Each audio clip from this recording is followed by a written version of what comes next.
Salut à toi, c'est Bastien et bienvenue dans un nouveau podcast. Alors on est dimanche, donc ça va être un contenu un peu plus léger, mais j'espère que ça va te plaire quand même. Aujourd'hui, je vais te parler d'un contenu un peu plus personnel, très légèrement. En fait, sur Instagram, j'avais fait un sondage et les gens voulaient que j'en fasse un. Du coup, je me suis dit que j'allais parler des entrepreneurs qui m'inspirent.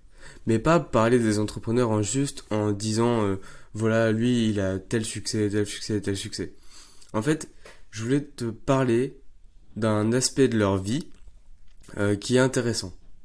Donc, on va commencer par Bill Gates. Je sais, ça fait un peu cliché, mais c'est un entrepreneur qui m'inspire, forcément, qui n'est pas inspiré par Bill Gates, mais surtout, il a une habitude en fait que je trouve hyper intéressante et qui pourrait nous faire réfléchir.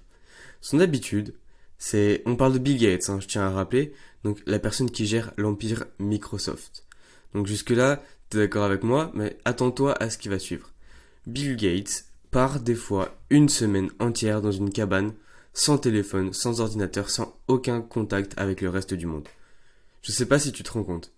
Bill Gates fait une semaine bande à part. Donc pendant une semaine, il s'enferme et il a plein de livres sur un problème en particulier. En fait, il fait ça quand il a un problème à résoudre. Il achète plein de livres sur ce domaine et il va s'enfermer dans une cabane et il va lire tous ces livres, il va réfléchir et ça y est, il va trouver sa solution. Donc c'est une habitude qui est à l'extrême dans son cas, mais clairement je la trouve fascinante et je pense qu'elle doit être vraiment très efficace. Parce qu'il fait ça depuis tellement longtemps. Il fait ça depuis tellement longtemps. Steve Jobs faisait ça aussi. Il partait 2 semaines s'enfermer dans la forêt.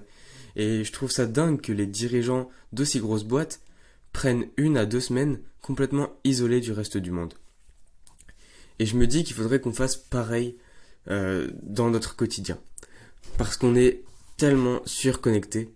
On est tellement toujours stimulé. Et c'est impossible de réfléchir. D'accord, peut-être des fois on s'accorde des 30 minutes de réflexion, ou alors on a cette période avant de dormir de 30 minutes où on commence à réfléchir, on part dans nos pensées avant de nous endormir. Mais on n'a pas de vraie session de plusieurs jours de réflexion. On n'a pas de session où juste on parle à personne, on lit des trucs, on s'informe, mais c'est tout. Et je trouve ça un peu dommage. Donc je dirais pas de partir plusieurs jours, mais s'isoler de temps en temps, ça fait énormément de bien. Moi je suis une personne assez solitaire, donc j'aime beaucoup vivre seul, ça me dérange pas du tout. J'ai un appartement seul, malgré le fait que je sois avec ma copine, mais j'espère bientôt on se mettra ensemble quand même. Mais je le vis très bien d'être seul, en fait ça me pose aucun problème. Et je trouve que c'est bien pour pouvoir réfléchir parce que tu n'es pas sans cesse stimulé. Donc l'idéal, c'est de pouvoir juste s'isoler pendant peut-être une demi-journée. En vrai, je pense que tu t'isoles pendant une demi-journée où tu fais que lire, tu fais que peut-être même écouter de la musique qui te fait plaisir, ou juste vaguer à tes pensées, juste prendre une demi-journée pour toi. Je pense que ça peut faire énormément de bien. Mais quand je dis une demi-journée, c'est une demi-journée sans ton téléphone. C'est une demi-journée sans ton ordinateur. À la rigueur, si tu veux lire, tu prends des livres papier, mais c'est tout. Même la musique, c'est une mauvaise idée. Oublie la musique. Juste livre et tes pensées. Et Bill Gates avait beaucoup de coca, mais ça, je sais pas si c'est en rapport, je sais pas si ça aide. Ça se trouve, c'est le secret pour devenir riche, boire du coca en lisant. Mais non, plus sérieusement, juste prendre du temps pour soi, c'est ultra important. Ça te permet en fait de hiérarchiser tes pensées. Oh, pardon, j'ai baillé.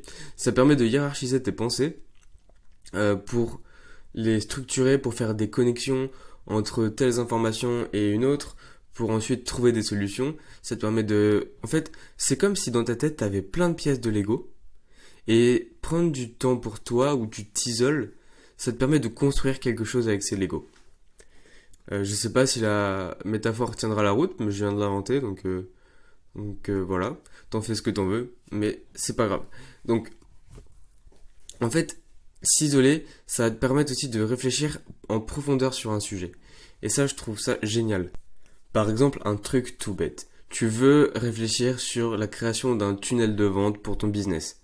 Eh bien, si tu t'isoles, tu vas pouvoir commencer à réfléchir déjà en superficie, donc en restant à la surface à ton problème, mais en attendant, avec le temps qui passe, tu vas creuser en profondeur et sans forcer en fait. C'est juste, ton cerveau il va chercher à s'occuper. Et comme t'as aucune occupation, il va penser et il va résoudre tes problèmes. C'est un hack en fait. Tu forces ton cerveau à résoudre des problèmes parce que tu ne lui laisses aucune autre occupation. Et faire ça, ça va te permettre de creuser en profondeur et bien plus profond que la majorité des gens pour résoudre des problèmes. Et c'est pour ça que tous les plus grands s'isolent en fait. Après, je ne sais pas ce que fait Jeff Bezos par exemple, ni Elon Musk, mais je sais que Steve Jobs et Bill Gates faisaient ça.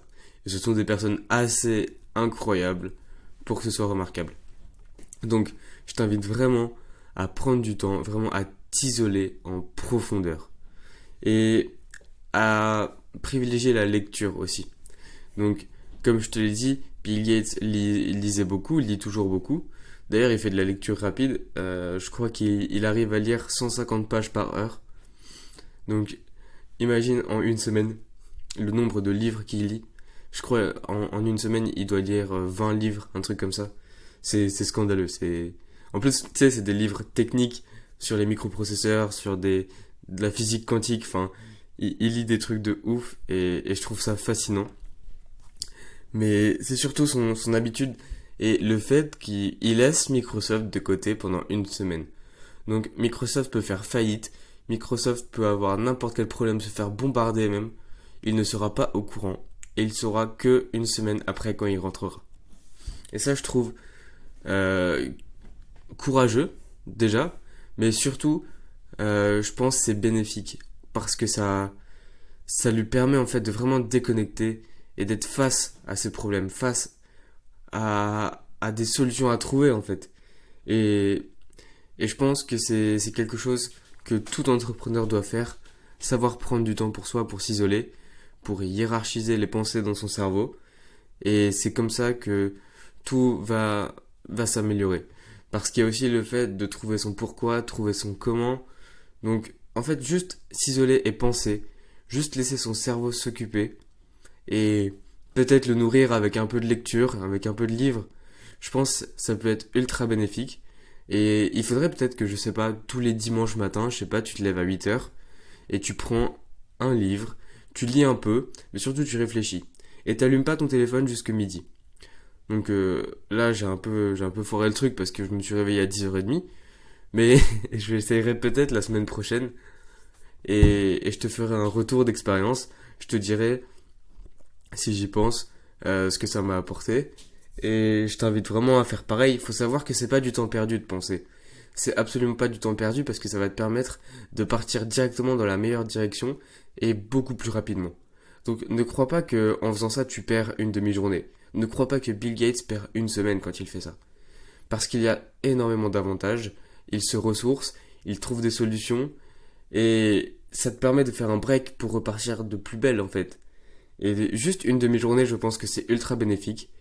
Et c'est l'habitude que je trouve la plus importante chez Bill Gates, cette personne qui m'inspire. Donc, c'était tout pour le podcast d'aujourd'hui. J'espère que ça t'a plu, j'espère que t'as aimé mon approche du coup des personnes qui m'inspirent sous un angle différent. Dis-moi en message Instagram ou laisse un avis sur ce podcast à la rigueur ou envoie-moi un mail en cliquant sur le lien dans la description. Juste dis-moi si ça te plaît. Si ça te plaît, je vais essayer de le faire tous les dimanches. Et en attendant, moi je te dis à demain dans un prochain podcast qui sera bien plus normal cette fois. On va repartir de plus belle. C'est lundi. Définition de nouveaux objectifs. Et j'espère que tu passeras une excellente semaine. En attendant, je te dis très bon dimanche à toi. À demain.